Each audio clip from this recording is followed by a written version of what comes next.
Hi, my name's Eric, welcome back to my channel. Let's talk about Aaliyah. I don't know how I've lived my whole life without having just sat down and listened to Aaliyah's music, but here we are. Today I'm going to give her 2001 self-titled album my first reaction and break down the album's lyrics. Before I dive in, let me know in the comments down below what your favorite Aaliyah song is. Check the description box for a link to a list of nonprofits you can donate to. Please subscribe to be here when I post new videos every week, and hit the bell icon to be notified when my videos go live. Without further ado, track number 1 is We Need a Resolution featuring Timbaland.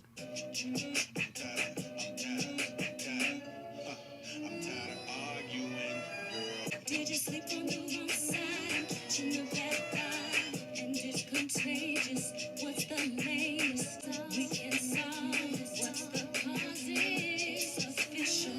You got issues. I miss you. Ooh. Who should be hurt? Who should be blamed? We need a resolution. We have so much confusion. Where were you last night? You can let me know. I wouldn't put on my clothes. I love the drama and the paranoia. Beautiful.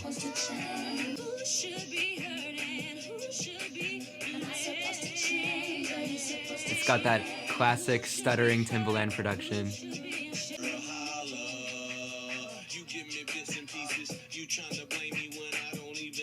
That's so funny how his voice sounds younger.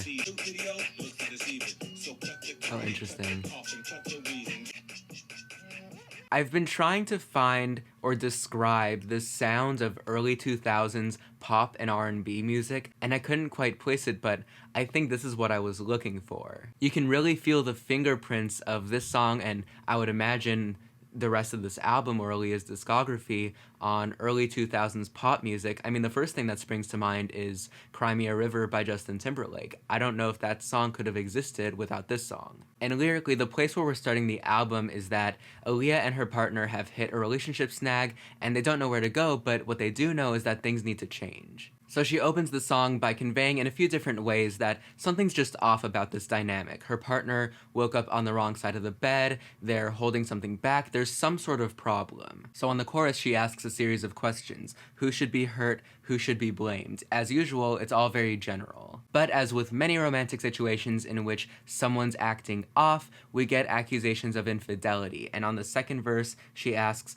where were you last night? And then this explains the opening line, did you wake up on the wrong side? Because it's not just a metaphor, like you woke up on the wrong side of the bed as in you woke up in a certain mood or feeling off. He actually woke up on the wrong side of this conflict, in the wrong bed. And of course on the bridge, Timbaland denies it all, but we're starting the album from this place narratively of this crumbling relationship. So she set the tone, and we'll see what happens on track number 2, Loose Rap featuring Static. I'm sick and tired of the loose rap.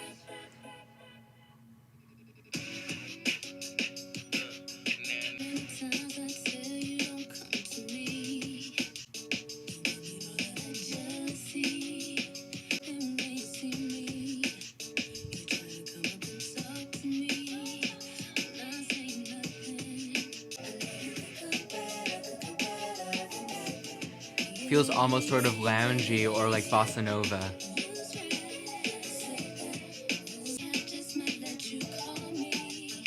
Okay, she's flirting. Oh, maybe not.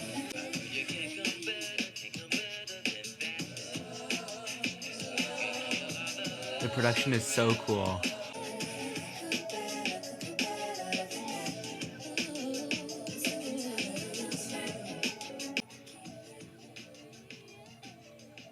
Okay, we've got another fade out there. So just like Aaliyah was tired of Timbaland feeding her lines on the opener, here she's tired of guys doing the same thing when they're trying to hit on her. And it's all about being manipulated and enticed. On the first verse, she says, talk smack behind my back, then when you see me, you try to come up and talk to me. That line isn't explicitly about guys in romantic contexts, but the chorus is. So she says, don't hit me with all that loose rap, you can keep that. So on the first track, Timbaland, in the role of boyfriend, was probably lying to her about cheating, right? And she's saying that this is how it is with the guys she meets at all stages of the relationship. They're two-faced and it's insulting. She won't put up with it. So if the first track was about needing a solution to her problem, the resolution that she's come to is just to say, shh, no more. I'm done. I won't hear it. It could very well be an overcorrection that presents problems for her later on, but for now, she's protecting herself from disrespect and betrayal. Track number 3 is Rock the Boat. I have heard this song title everywhere. I still don't know how I've never listened to it.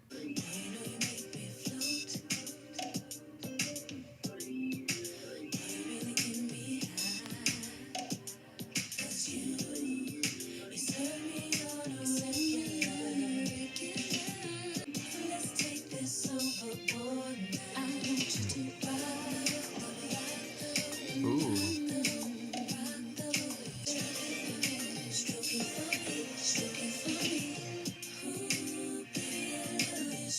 These songs are gorgeous.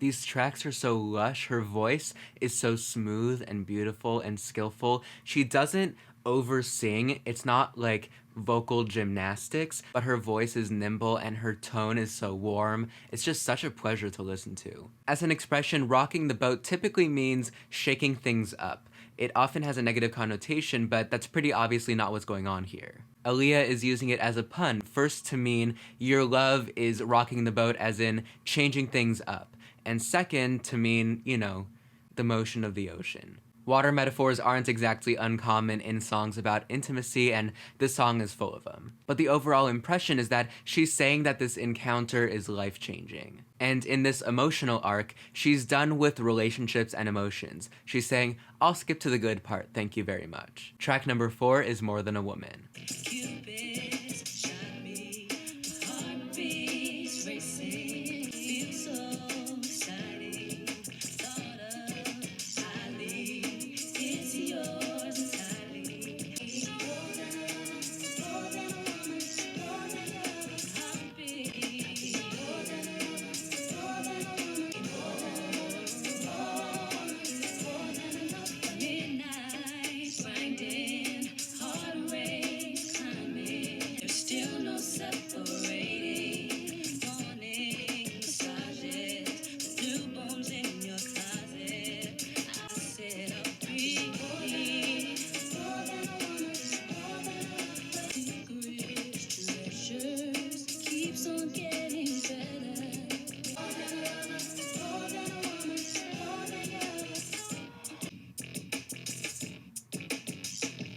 Cool. So it's interesting that in a song about expressing her devotion and earnestness, that she has sonically this sort of power and confidence. Because now that Aaliyah's been given good love, she wants to reciprocate it. She says on the first verse that Cupid shot her, which, wow, that anti-dating phase came and went in an instant. And then on the chorus, she says that she wants to be more than a lover, more than a woman, more than enough for you. You know what that means? The power dynamic has flipped. On Loose Rap, she had the upper hand because she knew all of these guys' games, but now she's caught the love bug, which makes her vulnerable to heartbreak. I'll keep an eye out for that. And part of the underlying problem here still seems to be related to infidelity. On the second verse, she makes all of these promises of her devotion and says, chase me, leave me, there's still no separating, morning massages with new bones in your closet. And on the third verse, she describes this love as secrets and treasures. The impression I get from her describing this relationship as a skeleton in her lover's closet is that maybe now she's the other woman, which would then explain why she's so desperate for her lover to stick around. Track number 5 is Never No More. Okay.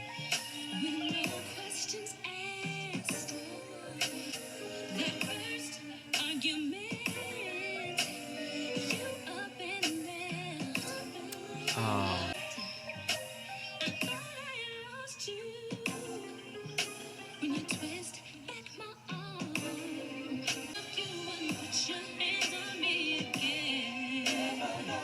Oh wow, okay. You have been told, I'm telling you never to touch me no more. Never, no, no. No, I'd rather give you your space, 'cause I just don't know what to or not to say. Never, no, no.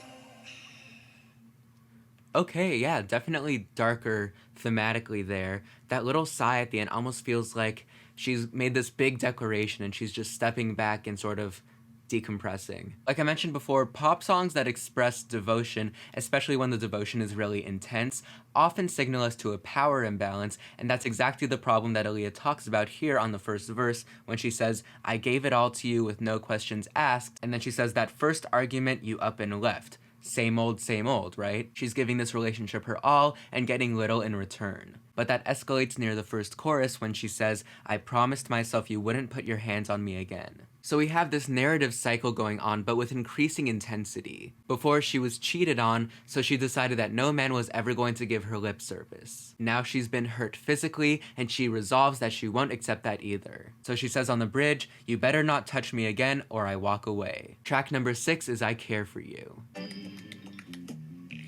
Hey, my baby, why you looking so down? I love the dramatic piano. A girl like me, oh, my baby. Can I talk to you?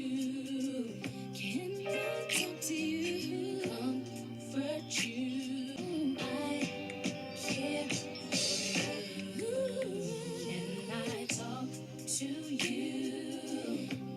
There's no need to worry. I'll come in a hurry. Can I talk to you?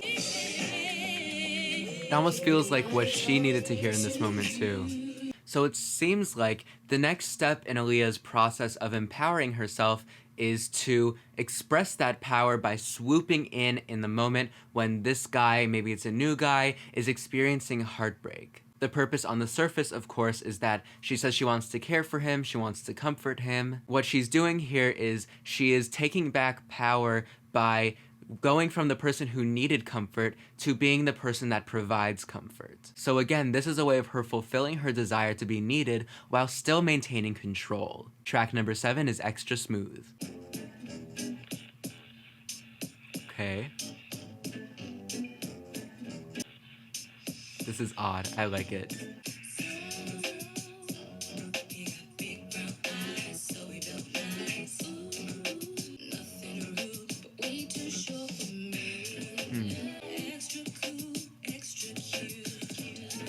She needs a guy with humility.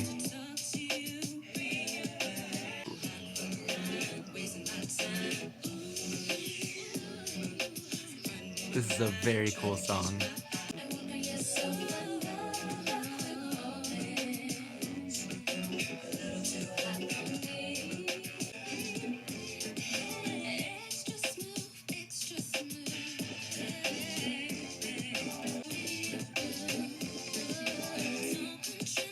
There's a sense of humor to the production that reflects her view of these men as silly.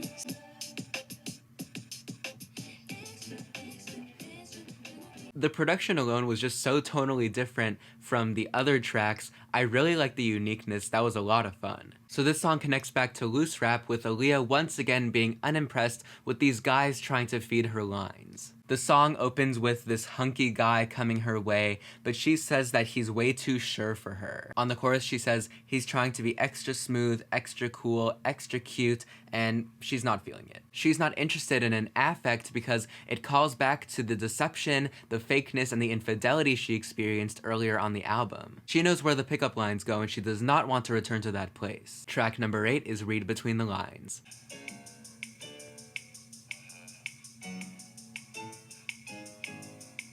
Bringing back some of the, what is that, bossa nova vibes?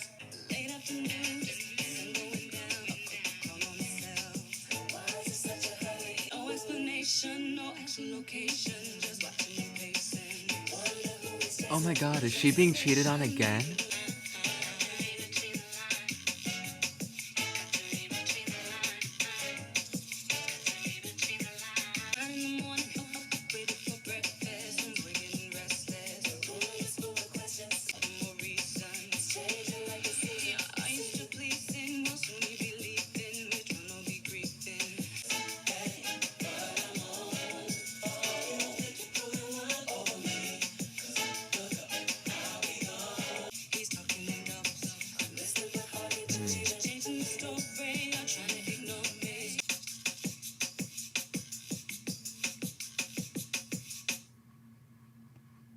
Okay, so she's being cheated on again?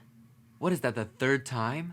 We're only halfway through the album. So just like guys, pickup lines contain subtext and hidden agendas. When they become lovers, the things they say also have ulterior motives and secrets. The song is basically similar to the opener, except instead of the guy acting suspicious when he comes back from cheating, here he's getting ready to go see the person he's cheating with in front of the person he's cheating on. And it doesn't get more egregious than that, right? Like, it's just extra disrespectful to get ready to go cheat in front of your partner. Appropriately, track number 9 is called You Got Nerve. Gave you chances on top of chances, opportunities taken for granted. Right.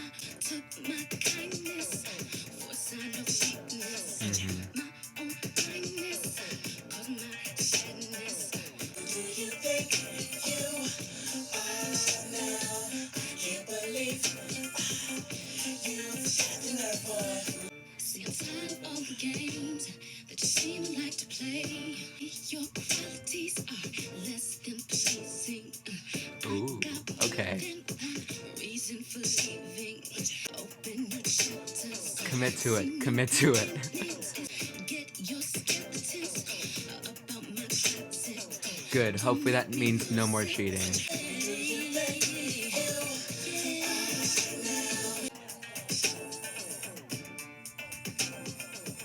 Okay, she is asserting herself. Fingers crossed that it sticks. So she's acknowledging that her partner was cheating and that he wasn't even worth it in the first place. Truly, who would have guessed? She calls back to More Than a Woman when she mentions skeletons in the closet, which represented cheating and lies and secrets, and she also says that she is done. She's not gonna take this anymore. Which also happens to be what she said on at least 2 other songs, and we've still got 6 tracks left. So you'll forgive me if maybe I don't believe her completely. There's still plenty of room for her to fall back into this cycle. Track number 10 is I Refuse. This is where I've got to draw the line. 'Cause I refuse to let you think you could play with my mind. I can't catch you no more, can't see you no more. And it no longer can't be ignored. You disappeared and left me here out in the cold. And the absence of you is hurting my soul. It was so easy Sounds for like you some edited to say harpsichord in the background. I refuse to have one more sleepless night. I felt like I would die if I could break down and cry. Refuse to let you walk back through that door. You don't touch me the same. You hold me the same. No, I don't want you to take all the blame. We both disagree. Have we ever agreed? This ain't nothing like I thought it would be. Refuse to let you walk back through that door. I refuse to let you hurt me anymore. I refuse. I fell to the floor the day you walked out my door. But I refuse to take it anymore. I can't take it back. I love the theatricality.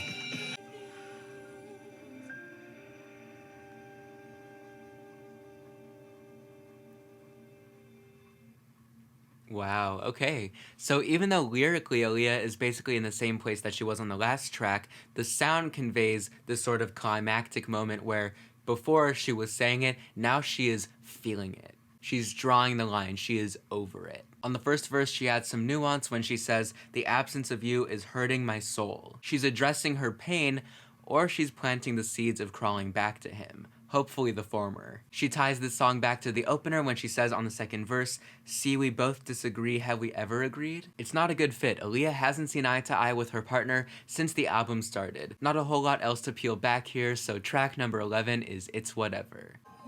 Just like the birds that whistle in the trees. You're my tree, and through the storms you've stood strong for me. We go together, you're so sweet on me. Oh, so sweet. You and me, and it's whatever, whatever you So beautiful. want it to be. Whatever is whatever, is whatever with you and me. When you come through, for me. So boy, don't play it, tease me. Ooh, keep me together. And it's whatever you want it to be.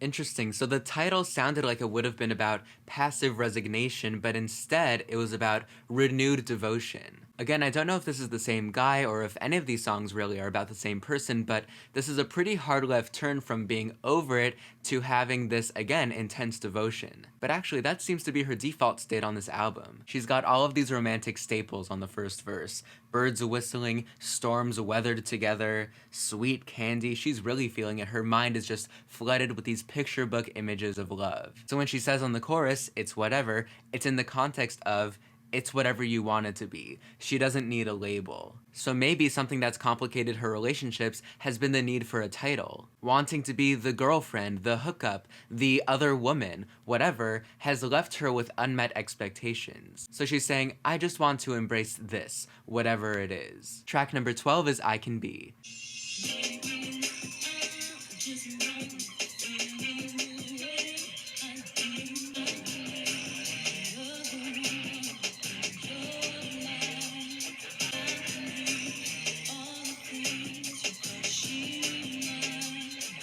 Ooh, okay. We've got a competition here.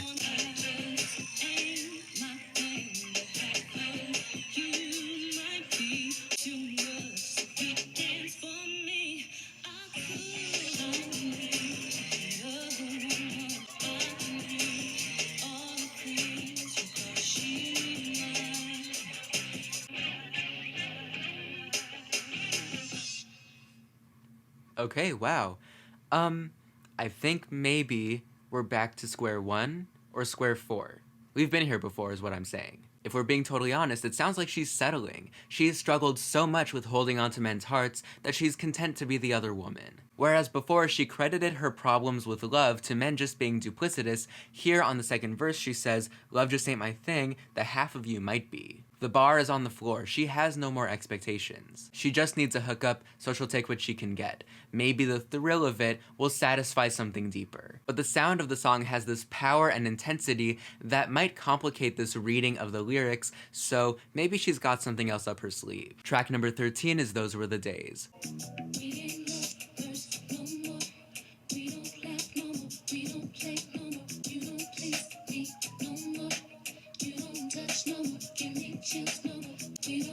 Yeah, the relationship is dying.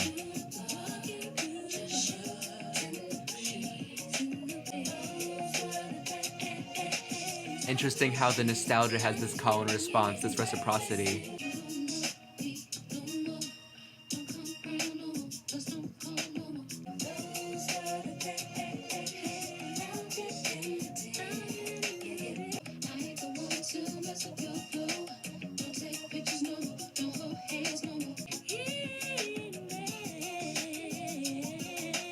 Okay, so Aaliyah has reached these depths of desperation, and for a moment she peeks out from under this shade of hopelessness to look back on a better time when she actually experienced someone's love and affection. And it wasn't all easy. On the first verse she talks about playing and kissing, but also about them having to make up. But at least they had the possibility of reconciliation. Now things just aren't working out, and she's still trying really hard to push this person out of her mind. And on the second verse she says, if you don't want me anymore, just don't come around. Like, don't play games, don't come back for a hookup, stop keeping me tangled up in you. And later on, she tries to convince herself to stay away too. She says that this person just isn't that cute, isn't that fly, just doesn't have it anymore. You don't want me, and I don't want you. Done. Goodbye. Track number 14 is What If.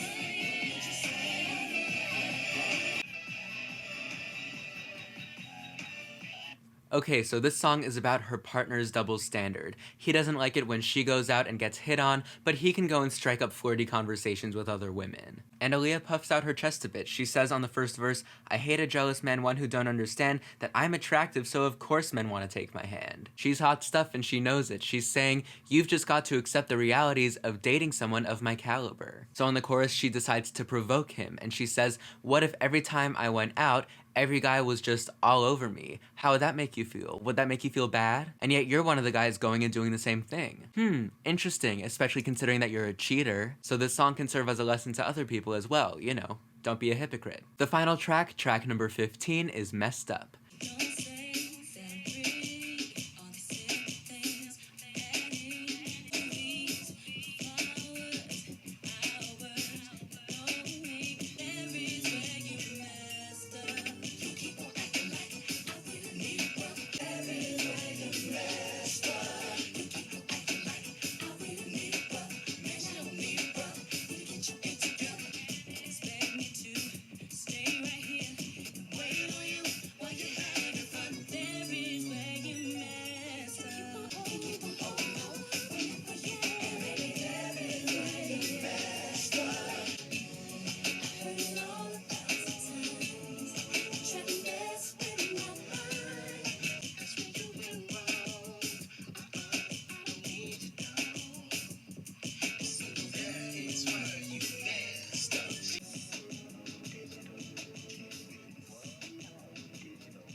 And that is how the album ends. So this is a hidden track, which was just a thing you could do on physical releases. So I'm not 100% sure if this is meant to fit into the emotional arc of the album. But in any case, she's saying that her lover didn't treat her like a partner, but like a friend. She says that he didn't call her pretty, he didn't buy her flowers, he took her for granted, and he thought that just paying for things would be enough. But of course, it wasn't. Lots of useful dating lessons here. So she says, "I don't need a bro, I don't need a dog, I need a lover, not a friend." So this is yet another step in her unpacking the failings of her lover or lovers, but it still adds up to this one central problem, which has been that she has been putting in all of this energy and devotion that she simply has not received in return. Overall, I think you can hear the impact of this album still today. It is sonically diverse in its instrumentation and production that varies from rock influence to bossa nova. Aaliyah's vocal performance is just excellent. She changes her tone in very measured ways, but she's consistently warm and skillful. Lyrically, one of the best things about this album is that it all boils down to this underlying theme of self-respect. It's all about going out into the world and sharing yourself with other people while still honoring and respecting yourself. So thank you so much to everyone who recommended that I listen to Aaliyah. As always, let me know in the comments down below what other music I should react to and what other topics I should cover on my channel. Check the description for that donation link. Please subscribe to be here when I post new videos every week. Thank you so much for being here. I hope you are staying safe and healthy. And until next time, that's it.